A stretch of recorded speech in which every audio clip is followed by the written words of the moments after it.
Hello, welcome to a review from the North for Citylife2050 channel. I'm Terry A. Abbott and this is the 19th of December.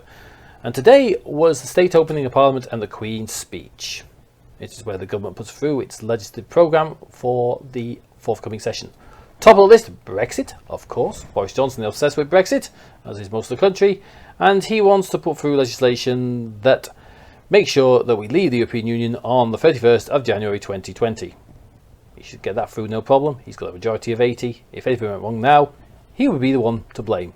Secondly, after you leave, you've got the transition period. Now the problem is that Boris Johnson wants to not take that any further than December 2020. That's when it ends basically, and he doesn't want an extension beyond that.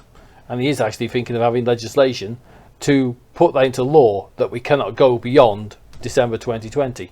Trade talks can drag on. Are you going to say that we're almost at the end of a trade agreement and then it comes to December 2020 and he goes, out! WTO rules. The money markets took flight on what he said on a couple of days back, and the pound dropped against the dollar. It had been rising quite significantly since the election, and it got up to about $1.35. It dropped back to $1.30. They do not want a no-deal Brexit. That is the worst thing that could happen to this country. He also wants to have a point-based immigration system similar to that of Australia.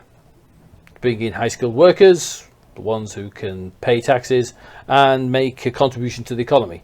He also wants to fast-track doctors and nurses in to work in the NHS. All very well and good. Still, what about those low-paid workers who do the jobs that the indigenous population don't want to? They're really crappy jobs, like working on farms and picking up veg and fruit from the fields and working in care homes, cleaning people's backsides and doing all the really disgusting jobs for very little money. What are we going to do with them? We'll watch this space. Okay. He also wants to have military spending at 2% of GDP, and he wants to roll out gigabit broadband across the country, which is fine. The next one, of course, that really gets on my goat is homelessness, and what they're going to do to tackle that. Well, they're going to do nothing at all to tackle that. They are going to give first-time buyers extra help at buying a house, and that doesn't help anybody who's on low income. So if you're on minimum wage, just getting by, the idea of buying a house is now so far out of reach, it's gone. You're never going to be able to afford a house. Sorry about that. So you'd want to rent a house, and renting is now almost impossible, especially in the private sector. It's gone far too high.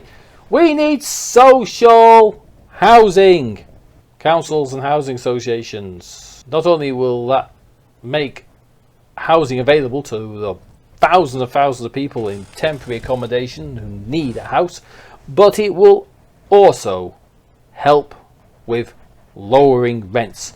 But we know why they don't want that, because a lot of the Tories are landlords. Well, that's it for today. I hope you liked it. If you do, please hit like and subscribe button and hit the notification bell. If you want to visit us on the website, you can do. It's www.citylife2050.com. If you want to support us on this channel, the website and the graphic novel, all the same name, you can do through Patreon. So until Monday, have a great one. Bye bye.